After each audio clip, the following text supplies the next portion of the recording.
కర్ణాటక రాష్ట్రానికి కుడితిన గ్రామానికి ఈరోజు సువర్ణ అక్షరాలతో లిఖించుకోదగిన దినం. మన ప్రియతమ నాయకులు గౌరవనీయులైనటువంటి యువగళం నేత ఆంధ్ర రాష్ట్ర విద్యాశాఖ మంత్రివర్యులు లోకేష్ బాబు గారికి స్వాగతం సుస్వాగతం. జోహార్ అన్న ఎన్టీఆర్, జోహార్ అన్న ఎన్టీఆర్. చంద్రబాబు నాయుడు గారి నాయకత్వం, చంద్రబాబు నాయుడు గారి నాయకత్వం. అన్న ఈరోజు బెల్లారిలో ఉన్నానా ఆంధ్ర రాష్ట్రంలో ఉన్నానా నాకు అర్థం అవట్లే. మామూలు జోష్ లేదు. మీకు చేయి ఇవ్వాలంటే భయపడుతున్నా. ఆల్రెడీ గీరేశారు.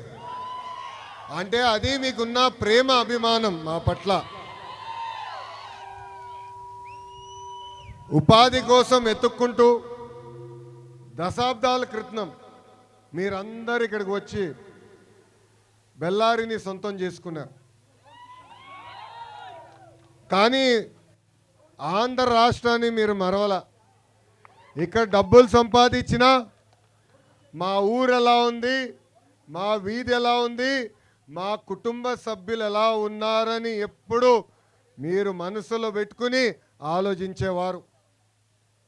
ఆనాడు విశ్వవిఖ్యాత నడ సార్వభౌమ స్వర్గశ్రీ నందమూరి తారక రామారావు గారు తెలుగోల కోసం స్థాపించిన పార్టీ తెలుగుదేశం పార్టీ. తెలుగోలు ఎక్కడున్నా, ఆంధ్ర అవ్వచ్చు, కర్ణాటక అవ్వచ్చు, తెలంగాణ అవ్వచ్చు, తమిళనాడు అవ్వచ్చు, ఢిల్లీ అవ్వచ్చు, ఎక్కడ తెలుగోలు ఉన్నా హాయిగా ఉండాలి, చల్లగా ఉండాలి, వాళ్ళకి అండగా నిలబడేది తెలుగుదేశం పార్టీ అని ఆనాడు అన్నగారు చెప్పారు. అదే స్ఫూర్తితో ఆనాడు ఉత్తరాఖండ్లో తెలుగోలు ఇరుక్కుంటే చంద్రబాబు నాయుడు గారు స్వయంగా వెళ్ళి ప్లేన్ ఎక్కండి, సురక్షితంగా ఇంటికి తీసుకెళ్లే బాధ్యత మేము తీసుకుంటామని చెప్తాం జరిగింది. మనందరి లక్ష్యం ఒకటే, తెలుగోలు ఎక్కడున్నా అన్ని రంగాల్లో నంబర్ 1 స్థానంలో ఉండాలి. ఈరోజు బెల్లారిలో కూడా చూస్తున్నా అన్ని రంగాలు అద్భుతంగా మీరు చేసుకుంటూ ముందరికెళ్తున్నారు. ఈ ఐక్యత మనలో ఉండాల్సిన అవసరం చాలా చాలా ఉంది. 2023 సెప్టెంబర్ 9న మీ అందరు చూశారు ఏం తప్పు చేయని మన నాయకుడిని ఎలా జైలుకు పంపించారో. బ్రహ్మణి కూడా ఒక మాట అనింది, గౌరవంగా బతికిన కుటుంబం మనం. ఈరోజు రాజకీయాల వల్ల పెద్దయినా జైలుకి వెళ్ళే పరిస్థితి వచ్చింది. రాజకీయాలు మనకు అవసరమా అని ఒక మాట అడిగింది. కానీ ఆనాడు కుటుంబానికి అండగా నిలబడింది మీరు. ఇదే గడ్డ నుంచి ధర్నా చేస్తాం జరిగింది. మీ అందరికి ఒక చిన్న కార్యక్రమం అనిపించవచ్చు. ఆనాడు బయటికి రావాలంటే భయపడే రోజులు. అలాంటిది మీరు బయటకు వచ్చి మొత్తం భారతదేశానికే కాదు ప్రపంచంలో ఉన్న తెలుగు వాళ్ళందరికీ మీరు స్ఫూర్తి ఇచ్చారు. మీ అందరి చిన్న కార్యక్రమం అవ్వచ్చు, కానీ ఆ రోజు రోడ్డు పైకి వచ్చారే అది మాకు కొండంత బలం, ధైర్యం ఆనాడు మీరు ఇచ్చారు. అందుకే పిలిపిస్తున్నా, మీకు అండగా మేము నిలబడతాం. రండి, ఆంధ్ర రాష్ట్రాన్ని కూడా రండి, కలిసికట్టుగా ముందరికెళ్దాం. మా లక్ష్యం ఒకటే, తెలుగు జాతి ఎక్కడున్నా ఐక్యత అవసరం, కలిసికట్టుగా ముందరికెళ్లాల్సిన అవసరం. ఈరోజు కర్ణాటక ఆంధ్ర రాష్ట్రం అన్న తమ్ముడు లాంటి వాళ్ళం. నిన్నగాక మొన్న దక్షిణ భారతదేశ ముఖ్యమంత్రులందరితో హోంమంత్రి గారు అమిత్ షా గారు మీటింగ్ పెట్టుకుంటాం జరిగింది.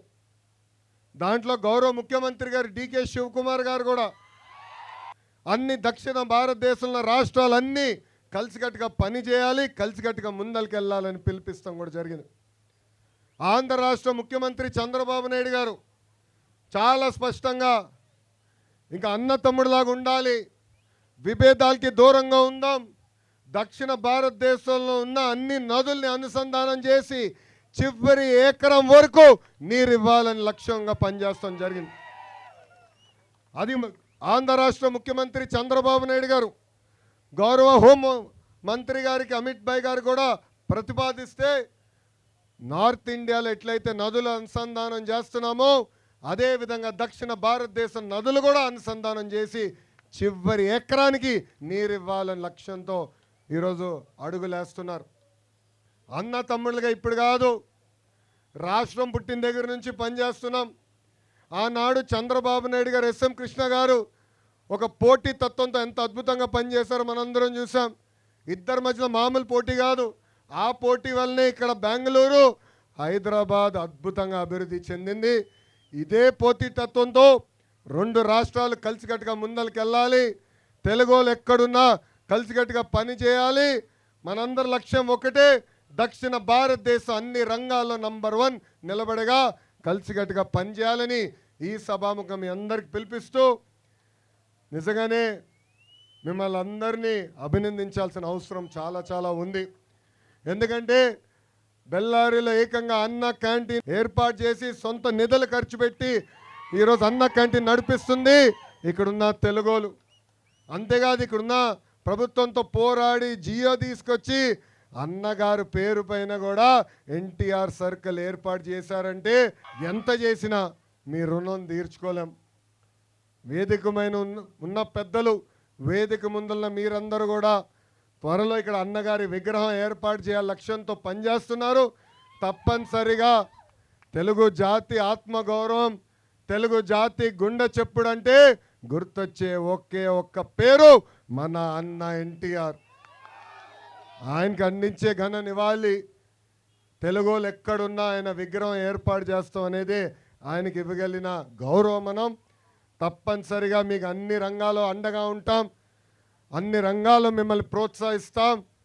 నేను ఇక్కడున్న తెలుగోళ్ళు ఒకటే కోరుతున్నా, మీరు మా బ్రాండ్ అంబాసిడర్లు. మిమ్మల్ని చూసి ఆంధ్ర రాష్ట్రం, తెలంగాణ కానీ ఇతర ఎక్కడైతే తెలుగోళ్ళు ఉన్నారో ఎంత అద్భుతంగా పని చేయగలుగుతారు, ఎంత అద్భుతంగా కష్టపడగలుగుతారు అనేది ప్రజలు కూడా తెలుస్తుంది. మీరు మా బ్రాండ్ అంబాసిడర్స్. రండి, ఆంధ్ర రాష్ట్రాన్ని కూడా తిరిగి రండి. అద్భుతమైన అవకాశాలు ఉన్నాయి. ఇక్కడ మీ వ్యక్తే,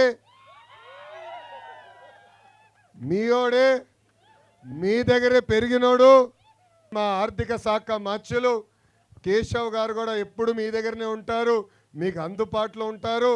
రండి, ఆయన ఉన్నారు, మీ లోకేష్ ఉన్నాడు. ఆంధ్ర రాష్ట్రంలో అన్ని రంగాల్లో తెలుగోళ్ళని ప్రోత్సహించే బాధ్యత మేము తీసుకుంటామని ఈ సభాముఖంగా ఇక్కడున్న తెలుగోళ్ళందరికీ నేను హామీ ఇస్తూ, ఈరోజు నాకు ఇంత ఘన స్వాగతం పలికిన మీ అందరికీ పేరు పేరున నా హృదయపూర్వక ధన్యవాదాలు తెలుపుకుంటూ, చివరిగా ఒక మాట.